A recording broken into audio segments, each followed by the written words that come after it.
In this video, I'm going to demonstrate how to use the EA platform to collaborate with your team when filling in ESG surveys, RFPs, or any type of form. So here we have a set of questions, and if you click on Review on one of the questions, then you'll open up the answer drawer. Here you can see there's an AI-generated answer, and that means you can start the review process. So first of all, if you want to assign someone else in the organization to review the question, you can use this box here to assign a team member. And now it says that this question is in review by Tori Harris. And when we look at the list of questions, you can see the assigned user is Tori Harris. You can also do this in bulk by clicking Assign Reviewers and then selecting all the questions that you want to assign to somebody. So I can assign these to Tori.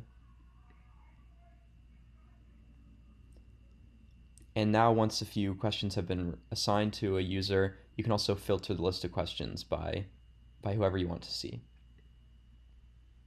Or if you'd like to review the answer yourself, then instead of assigning it to a different member, you can use this button here that says Assign to me.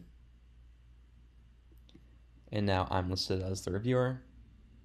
Then once you have the list of questions that you're responsible for reviewing, you can make edits within the answer drawer. So I can select different options, or I can edit the text.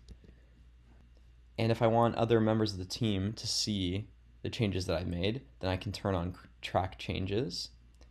And whenever I make a change, there's going to be a record of the change that's made so that the team members can accept it or reject it.